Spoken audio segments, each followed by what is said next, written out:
Hai, welcome back to my YouTube channel. Aku Steven Adrian, aku adalah seorang farmasis. Hari ini kita akan membahas sebuah topik baru yang diminta oleh salah satu penonton yang bernama Debbie Septiani.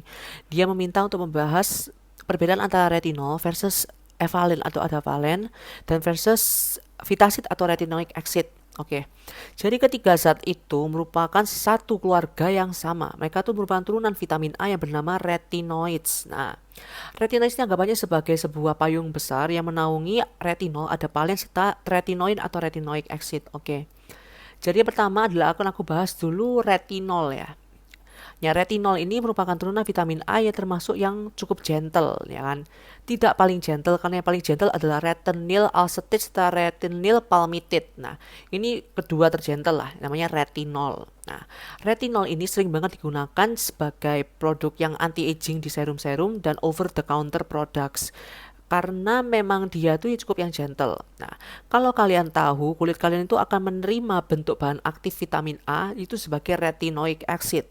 Sedangkan retinol ini kan bukan retinoic acid ya. Oleh sebab itu, retinol ketika diaplikasikan ke kulit, dia itu perlu untuk melakukan konversi sebanyak 2 kali. Jadi kulit akan mengkonversi retinol 2 kali. Yang pertama adalah retinol menjadi retinaldehyde. Yang kedua adalah retinaldehyde menjadi retinoic acid. Nah, jadi setiap kali konversi itu retinol akan kehilangan kekuatan dan keefektifannya. Jadi konsentrasinya juga pasti akan berkurang setiap kali konversi. Nah, ada beberapa sumber yang mengatakan bahwa konversi itu akan kehilangan 20 sampai 25 kali retinol itu setiap kali konversinya. Namun akan aku bantah. Kenapa? Karena setiap orang itu unik. Kulit orang itu unik. Ada orang yang kulitnya itu bisa melakukan konversi dengan baik sehingga setiap kali konversi tidak akan kehilangan terlalu banyak retinolnya. Jika orang itu kulitnya tidak baik, maka setiap kali konversi itu akan kehilangan besar sehingga memang konsentrasi bahan aktif dari retinoic acid yang akan diterima oleh kulit itu pun juga semakin turun. Nah, namun karena tidak pastinya itu, karena itu juga faktor dari kulit serta faktor dari formulasi sediaan produknya. Jadi memang anggapannya memang tidak menentu gitu loh. Cuma meskipun dalam dosis kecil pun retinol itu terbukti ini oleh jurnal, oleh Science, bahwa dia itu memang terbukti mampu untuk menstimulasi produksi kolagen, mampu untuk menghilangkan kerutan dan garis halus, memperbaiki tekstur wajah itu akan terlihat lebih halus, itu sudah pasti, mampu untuk mempercepat pergantian sel kulit baru, setiap dia itu juga mampu untuk menghilangkan bekas jerawat gitu kan ya. Jadi memang dia tuh masuk holy grail products. Nah, retinol itu juga bisa untuk menghilangkan jerawat serta untuk mencegah pertumbuhan jerawat serta membantu untuk mengecilkan pori-pori kulit. Nah, bisa kalian lihat kan ini holy grail products, holy grail ingredients banget. Cuma untuk jerawat ini memang terkadang kok jika jerawatmu tuh membandel sekali, retinol ini bisa jadi nggak mempan. Oleh sebab itu kalian perlu ingredients lain selain retinol untuk mampu untuk menghilangkan jerawatnya. Nah, iritasi dari retinol ini pun juga termasuk yang ringan ya. Namun beberapa orang yang sensitif memang akan mengalami kemerahan, pengelupasan, kering, kemudian akan mengalami tingling, stinging kayak rasa panas, perih di kulit gitu, serta kemerahan yang berlebihan. Itu memang uh, efek samping sudah biasa lah anggapannya seperti itu. Nah, dosis dari retinol ini pun juga biasanya dari 0,1 sampai 1,5% retinol. Jadi dosisnya itu juga beragam lah ya, tergantung. Ada juga yang encapsulated retinol, retinol dosis jangka panjang gitu kan ya. Cuma tetap aja itu retinol kok. Oke. Oke, menggos. Yang kedua adalah adapalene. Nah, adapalene kalau kalian tahu, dulu adapalene itu merupakan produk yang prescription strength, yang artinya jika kalian mau membeli itu kalian harus menggunakan resep dokter. Nah, namun sekarang adapalene sudah termasuk produk over the counter products atau kosmetik yang bisa kalian beli di mana saja gitu kan ya. Nah, karena dulu adapalene itu merupakan prescription strength, jadi tentu saja dia itu akan lebih kuat, lebih strong dibandingkan dengan retinol ya. Nah, berbedanya juga dengan retinol adalah jika retinol harus melakukan 2 kali konversi, adapalene itu tidak usah melakukan konversi.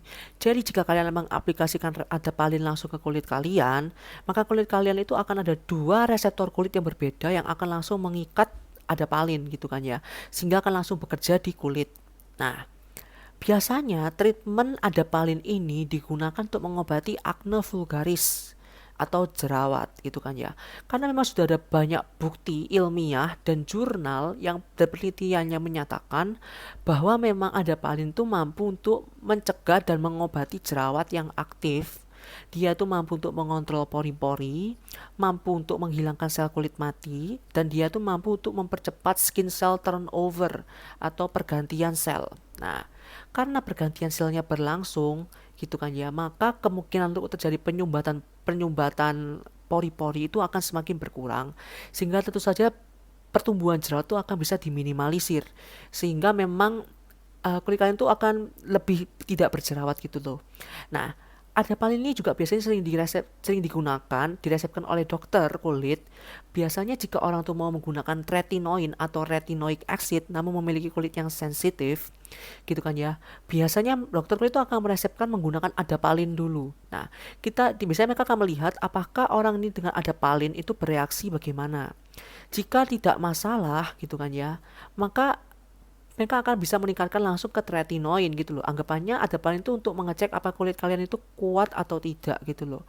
Karena memang dia kan lebih mild ya dibandingkan dengan retinoin, sehingga sering digunakan. Nah, dan untuk pengobatan jerawat itu seperti itu. Nah, jeleknya adapalin adalah memang adapalin itu berguna sekali untuk jerawat, namun belum banyak pembukti jurnal atau bukti ilmiah yang memang menyatakan kalau adapalin itu bisa untuk menghilangkan bekas jerawat, mampu untuk memperbaiki tekstur kulit, serta mampu untuk anti aging atau untuk menghilangkan kerutan dan garis halus, serta untuk menstimulasi produksi kolagen. Nah, dari berbagai macam jurnal itu memang yang udah aku baca, memang semuanya hampir tidak bisa mengatakan kalau memang adapalin ini bisa untuk untuk anti aging gitu. Jadi misalnya kalian untuk anti aging, sebaiknya kalian pilih ke retinol saja, karena adapalin malah tidak bisa untuk anti aging gitu loh. Memang apalagi untuk stimulasi produksi kolagen tuh malah dia nggak bisa gitu kan ya. Karena memang fokusnya dia sebenarnya adalah untuk jerawat, treatment dari jerawat. Nah, kalau bisa dari tingkat iritasi dari adapalin, karena dia lebih strong dibandingkan retinol, maka dia akan lebih mengiritasi gitu kan ya. Nah, biasanya yang sering dialami adalah rasa panas, merah, kering, kemudian pengelupasan kulit, serta rasa yang panas gitu loh. Itu sudah merupakan efek samping yang biasa dari adapalin. Nah, tetapi adapalin ini mungkin karena lebih mild dibandingkan retinoin, panasnya itu hanya jika kalian aplikasikan setelah kalian diam kali 5 menit 10 menit gitu, sudah nggak kerasa panas gitu loh. Oke, yang ketiga adalah tretinoin. Nah, tretinoin atau Vitacid. Nah, ini merupakan salah satu turunan vitamin A yang paling keras, yang paling tokcer itu memang retinoic acid. Nah, dosis yang datang dari retinoic acid ini bisa mulai dari 0,001% hingga 0,1% gitu kan ya. Maksud saya 0,01% hingga 0,1% gitu kan ya. Jadi memang dosisnya itu kecil gitu kan ya, cuma dia dalam bentuk bahan aktif. Nah, tidak seperti adapalin atau retinol. Adapalin kan hanya 2 reseptor kulit berbeda yang akan menerima kan ya. Kalau retinoic acid ini akan ada 3 reseptor kulit berbeda yang akan langsung mengikat dengan retinoic acid gitu kan ya. Jadi jelas paling strong sendiri gitu loh. Nah, retinoin ini atau retinoic acid ini memang termasuk sudah dibuktikan oleh berbagai macam jurnal, udah jurnalnya banyak yang bisa kalian cari di internet, yang menyatakan kalau memang retinoid ini sangat bagus sekali dalam hal anti aging maksimum ini adalah retinoin gitu kan ya.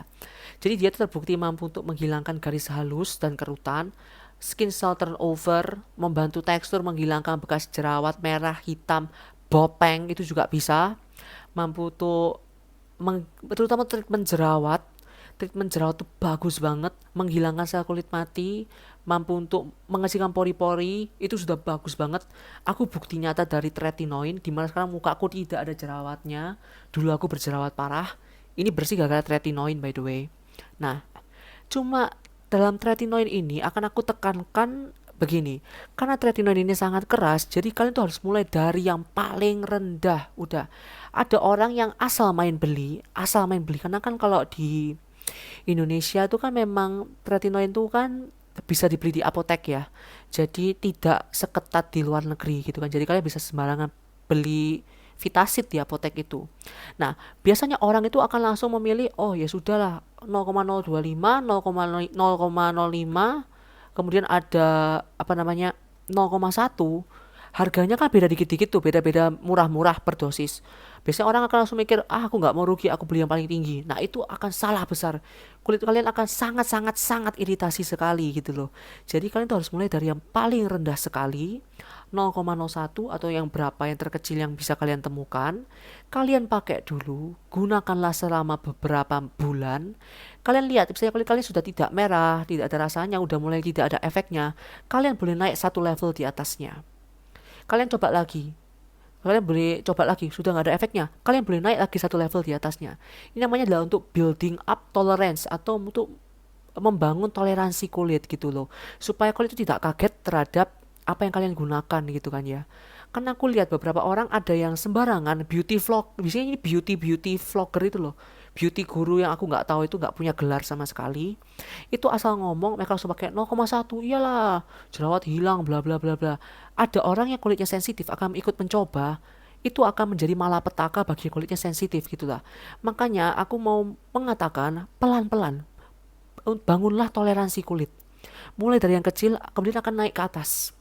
Kalau kalian begitu, maka kulit kalian itu tidak akan kaget, iritasinya dapat diminimalisir juga. Nah, karena iritasinya retinoid itu termasuk yang parah gitu kan ya. Aku pernah menggunakan, karena kulitku sensitif gitu kan ya. Aku tetap menggunakan dari yang rendah kok. Dari yang rendah saja nih ya. Ini nih bisa merah iritasi kayak orang kebakar kulitku di sini. Kemudian ngelupas semua, ngelontok semua. Terus panas merah kayak kebakar gitu loh. Itu ternyata aku baca itu memang merupakan apa namanya efek samping yang normal. Nah, pengelupasan itu karena kalian tuh akan ngerasa kayak ngelupas bersisi itu merupakan sebuah peristiwa yang natural yang namanya retinization. Nah, retinization ini memang akan kelihatannya mengelupas, tapi setelah retinization selesai, kulit kalian akan jauh terlihat lebih bagus gitu kan ya.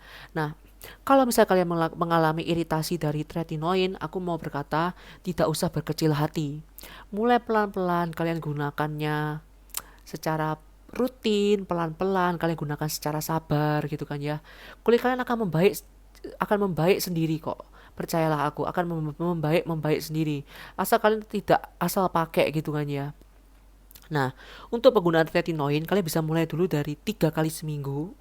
Setelah merasa 3 kali seminggu enak, baru kalian boleh setiap hari kalian gunakan, tidak masalah.